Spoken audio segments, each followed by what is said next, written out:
Cenk Uygur of the Young Turks is running for president. He's already on the ballot in several states. He is being denied access to several others. And the reason is Cenk Uygur was not born in these United States. However, I got to admit, ladies and gentlemen, he has a very good argument as to why he should be eligible. But of course, there is then the argument about the fabric of this country. And there's a big challenge. The rules as they stand right now, restricting who can be president, Cenk Uygur argues, have been made void, sort of. He argues the 14th Amendment basically says, if you are naturalized as a citizen, you have full rights and responsibilities as any other citizen. He argues that because of the presidential eligibility requirement that you be born here, people who become citizens are second-class citizens. He's correct. I mean, he really is. Now, there is a question about the fabric of this country versus how to adequately apply the rules. And I'll make some arguments for you, but I ask you to comment below and answer this question as you see the moral issue. My view is that, well, I should say there's a couple ways to look at this. If we allow anyone to just become a citizen and run for the presidency, this country is eroded. With the mass illegal immigration happening in this country, it is being eroded further. We then allow people to show up. They're not from here, but they pass the test. They become citizens. They must live here for 14 years. And now they have the ability to run for president. You will get many people who have limited ties to this country running this country. So what are the arguments? Well, Cenk Uygur says he's a second-class citizen, and it's a good point. And there's actually an argument why I think it's better that we do recognize the 14th Amendment allows anyone to be president. And the idea is, if someone engages in Chinese birth, like someone from China engages in this, they call it Chinese birth tourism. A woman in China will get pregnant. She'll get a visa to visit the U.S. as a tourist, and maybe like a 3-month visa, shows up, gives birth, and now that kid is an American citizen. They then raise that kid in China, and then when the kid's 18, as a full supporter of the Chinese Communist Party, born and bred to serve the regime, they then move here, live here for 14 years, I suppose a little bit longer than that, 17 years, and then runs for president? Well, that's worse than someone like Cenk Uygur, who is an American citizen and would support this country. Now, I suppose you can argue that he's a far left extremist, and this is why we have these restrictions. But there are a lot of people born and bred in the United States who are far left extremists. Let me show you the arguments. I want to read for you these sections of the Constitution, and then we'll make this argument. I talked with Cenk Uygur about this, and I think he actually makes a really great point. This is from the American Prospect. They argue. I should say they're right. Online media personality Cenk Uygur is running for the Democratic nomination for president. But before that, he's really running to run for president, not just for his own benefit, but for the roughly 24 million naturalized citizens in the U.S. who are shut out of the ability to serve their country in this capacity. There was a hearing this morning before the U.S. District Court in Columbia, South Carolina, based on a complaint Uygur filed that seeks an injunction against the decision to take his name off the ballot for the February 3rd Democratic primary. The South Carolina Democratic Party rejected Uygur's bid to make the primary ballot without refunding him the $20,000 filing fee. I think they should if they're going to keep him off. Based on a reading of Article 2, Section 1, Clause 5 of the Constitution, which says that only natural-born citizens are allowed to serve in the office of the presidency. Uygur argues that the denial of his petition for placement on the ballot violates a separate part of the Constitution, Section 1 of the 14th Amendment, which states, quote, all persons born or naturalized in the United States are citizens, and that no state shall make or enforce any law which shall abridge the privileges or immunities of citizens of the United States, nor deny to any person within its jurisdiction the equal protection of the laws. In the reading of Uygur and his team, this overrides the Article 2 restriction on naturalized citizens to become president. Now, my understanding is that there is a Supreme Court case. This was brought up by several individuals arguing against Cenk Uygur. It's already been adjudicated. The Supreme Court has already answered this question saying, no, your interpretation is incorrect.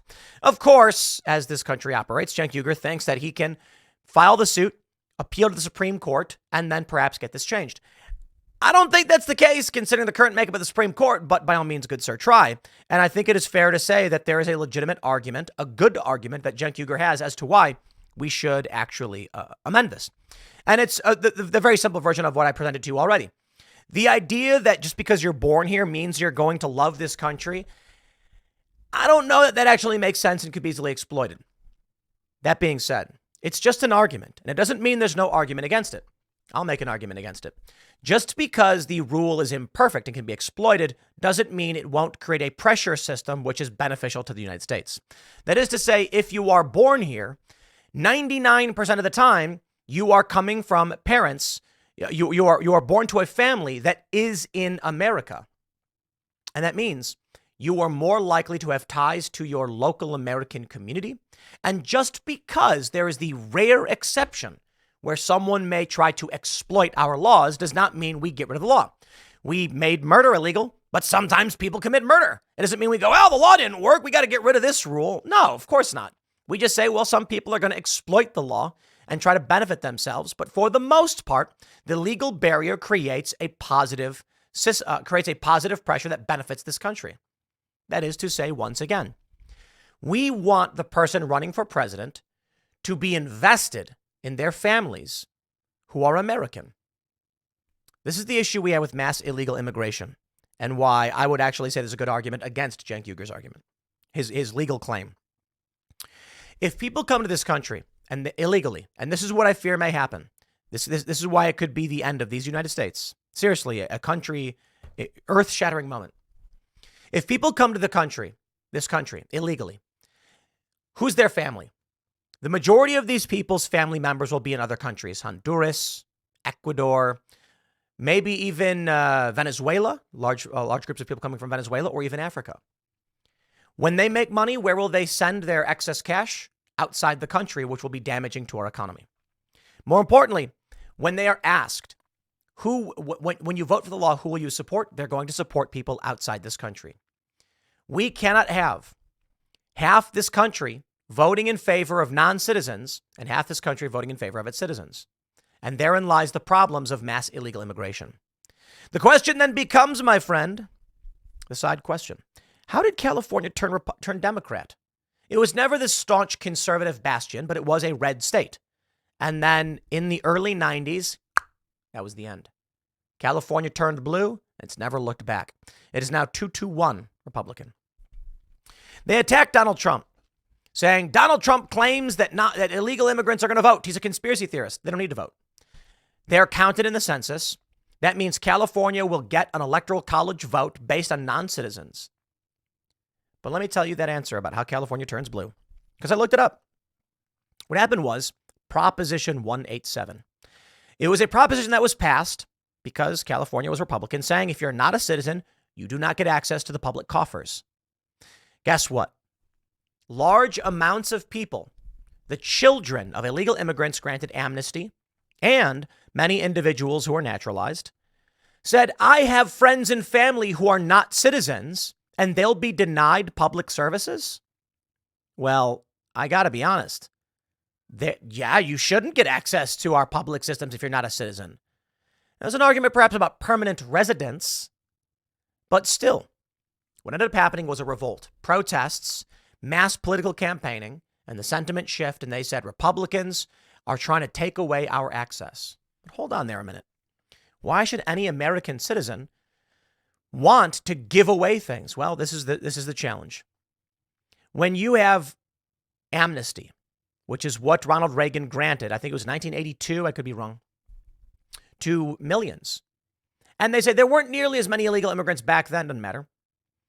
What ends up happening is with mass migration into this country, many of these people, they become citizens. Good for them. And I like legal immigration, I do. But understand this, there has to be a limit. Let's say 100,000 legal immigrants come into this country. They come in legally. They're not citizens. They all apply for citizenship, and eventually they pass. Who are their family members? What is their community? Are they going to hold deep ties to your churches, to your institutions, your universities? No. What they care about, and rightfully so, will be their cousins, their aunts, their uncles. So when we say, good sir, citizen, you migrated here legally. Thank you. We have $100 to spend. How should we spend it? The American citizen says, I'd like to spend that $100 on my family and community. They live in San Francisco, Los Angeles, San Diego, Sacramento. The migrant then says, I would like to spend that money on my community. They live in Honduras, Ecuador, Brazil, and Africa. You get the point. Their vote legally counts, they're citizens, but their community is not people from the United States. And thus, what happens is, in California, when large groups of people hold communal ties with groups outside the country, they will vote in favor of more spending for immigration. So why then, in the United States, do we spend so much money on sending money overseas? Take a look at what happens. Immigration in this country has grown out of control. And there is a good argument to restrict even legal immigration. So Cenk Uygur's argument makes sense in a certain capacity. I give you, my friends, the Constitution. It says no person except a natural born citizen or citizen of the United States at the time of the adoption of the Constitution shall be eligible to the office of the president. Neither shall any person be eligible to that office who shall not have attained the age of 35 and been a resident for 14 years. Okay. A natural born citizen or a citizen at the time of the adoption of the Constitution. You see, there's actually a really interesting argument that Cenk Uygur has. You could have been born in London, moved here to this country right when they ratified the Constitution, and you were eligible to be president. A loyal subject of the crown. Well, that doesn't make sense. Why? What? Or a citizen at the time of the adoption of the Constitution? Well, they had to do it that way. Because it's like it's a new thing we're making, so right now is where the standard is set. Fine. The 14th Amendment says all persons born or naturalized in the United States are subject to the jurisdiction and subject to the jurisdiction thereof are citizens, and the state wherein they reside. No state shall make or enforce any law which shall abridge the privileges or immunities of the citizens of the U.S., nor shall any state deprive a person of life, liberty, or property without due process of law, nor deny to any person within its jurisdiction the equal protection of the laws.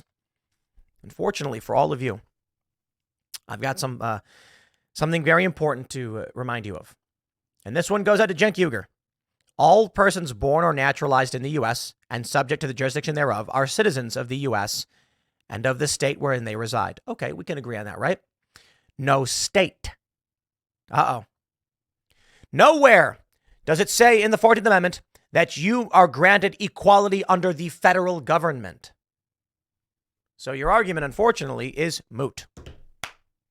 You can argue that states can't deprive you of your rights, Cenk Uygur.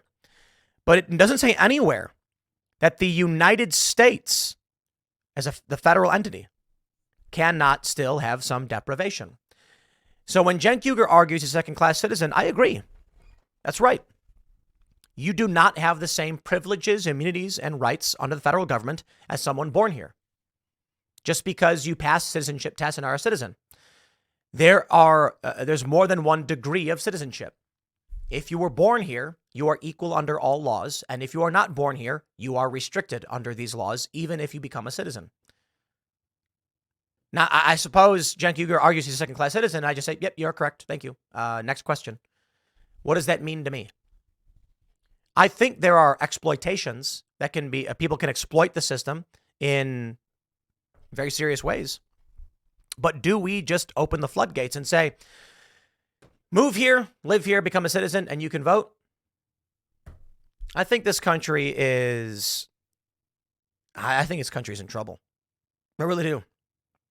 There's this viral image that shows the white population in decline. And it was some like activist organization saying like they wanted to achieve this. So, like it's a picture of like 1980, 1990, 2000, 2010, and the percentage of white population going down to where it's like right now like 68% or 70%.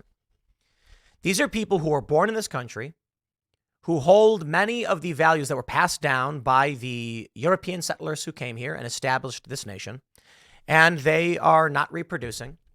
There's a graph that went viral showing that for the first time ever, immigration has surpassed natural births in this country. There will not be a United States if this trend continues. And so the left argues, the Democrats have argued, Van Jones said that that they are asking, as progressive activists, the white population to become a minority. And then when you get Vivek Ramaswamy saying the great replacement is not a conspiracy theory, it's Democrat policy, they call him a conspiracy theorist.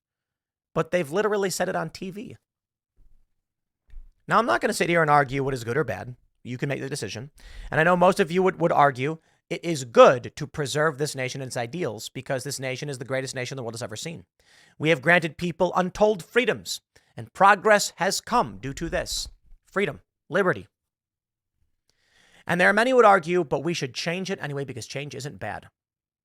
Change can be bad. I mean, if you are helping children and then one day you change your financial policy to not help children, that's a bad thing, right? Well, it could be, it could not be. But my point is, change isn't always good, right? If we wear non-slip boots when we work in a kitchen, and then we decide to change the rules to get rid of those boots because we don't understand what the rule was for anyway, and then people start slipping and breaking their necks. It's basically how it works. We build a kitchen. A bunch of people start working in it, and they're wearing nice dress shoes, slick bottoms, and then they slip and they fall. So if someone says, I think we should make it so that everybody's got to wear rubber sole shoes so they stop slipping, because not only is it hurting, people getting hurt by it, I mean, that's your choice, but it's disrupting the workflow here. They all agree. Okay, we agree. I don't want someone walking in here in slick dress shoes. You're going to fall, and then you're going to cause me problems. So we all agree, if you're going to be in here, we want people to wear non-slip shoes. That's a rule that gets passed. 10, 20 years goes by. The original employees who agreed on that rule have long since moved on. The new employees are there going, I don't even know why we have this rule. Why do we have to buy these shoes? It's stupid. How about we get rid of it? And they do.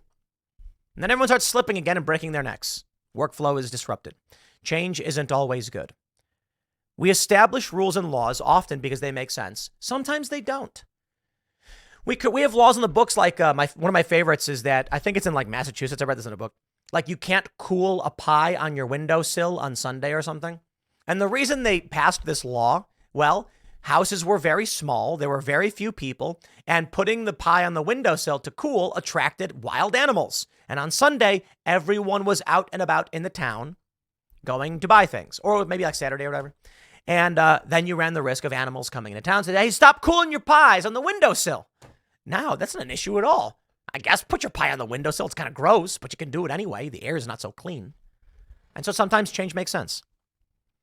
When I see this story of Cenk Uygur and his qualifications and all that, it makes me think about what we currently have going on the southern border and the mass migration. And as much as I agree, Cenk Uygur makes a good point. I'm concerned that this will be an erosion of the standards of this country, and more people will rip from the coffers that we pay into from our values to fund people overseas because their community is not the United States. I'll give you another good argument, though, that would agree with Cenk Uygur. Who would you rather have as president? Alexandria Ocasio-Cortez? Well, she was born here. She can be president. Or Dinesh D'Souza? Oh, yeah, there's no question. You'd want Dinesh. Come on. He's going to protect this country. He cares about this country. The point there is there are people born to this country who hate it and would see it destroyed. And there are people who are born elsewhere who believe in the American dream and beg and yearn for it. And so that's why I don't know if there's a really simple answer to this question. But I can say this, outside of everything, if we keep entertaining people in this country gaining political power and the ability to enforce decisions and laws, but their families are not of this country, then you will get leakage. Your money is being sent overseas. Your jobs are being sent overseas. It really is simple. The analogy I like to give. Let's talk about you live with a roommate. You and your buddy rent a house. And when it comes to decision making, you got to compromise. Hey, should we order pizza for lunch or sandwiches? Roast beef with a nice au jus. And you can't come to a good decision, so you compromise. I want pizza. I want au jus. Okay, well, how about this? We do pizza today. We do au jus tomorrow. Fair? Okay, fair. One day, There's a third guy sitting on the couch playing video games. You didn't invite him over. He just showed up. But he's friends with your buddy. And you guys vote. And you both vote. And the same thing happens. I want pizza. I want roast beef. And then the guy on the couch goes, I want roast beef. And then your friend goes, see? 2 against 1. Roast beef wins. And you go, no. He doesn't live here. He doesn't get to vote on what we're having for dinner or for lunch. And then he says, I think he should be allowed to. I'll tell you what, I'll make you a deal. Let's grant him amnesty. I mean, come on, he's been sleeping on this couch for a month. He basically lives here. It's only fair that he gets say in what we have for lunch. And you go, okay, fine. No more of your friends crashing on the couch, and he gets to have a vote in our lunch. Deal. You shake hands. Sounds sound, right? You make this deal to give amnesty to your couch surfing roommate's friend. But it means no more roommates' friends coming in. I don't want to see any more of your buddies in the living room, and y'all aren't going to be voting. But guess what? It's over. The next day you say, okay, let's figure out lunch. I want pizza. And they both go, roast beef. And you go, well, we had roast beef yesterday. Yeah, 2 against 1. Well, oh, come on, man. That's not fair. Who cares? 2 against 1. You're like, dude, come on. I was nice in letting him stay here. You can't just outvote me every time now. You agreed to it. Fine, whatever. Roast beef's not that bad. I guess I'll live with it. The next day, there's another guy sitting on the couch playing video games.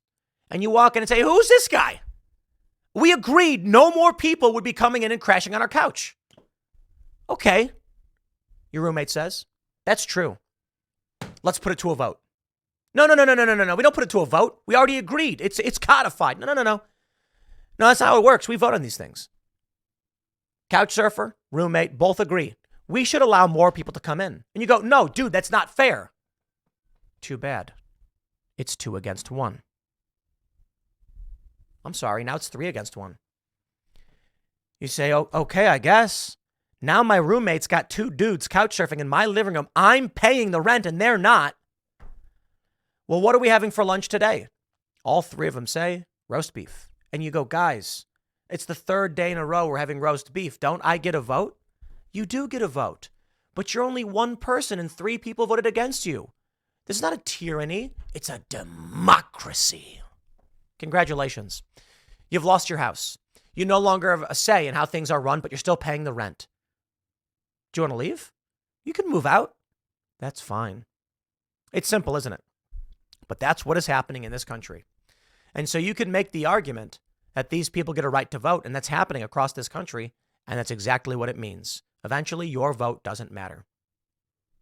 So, choose wisely, my friends.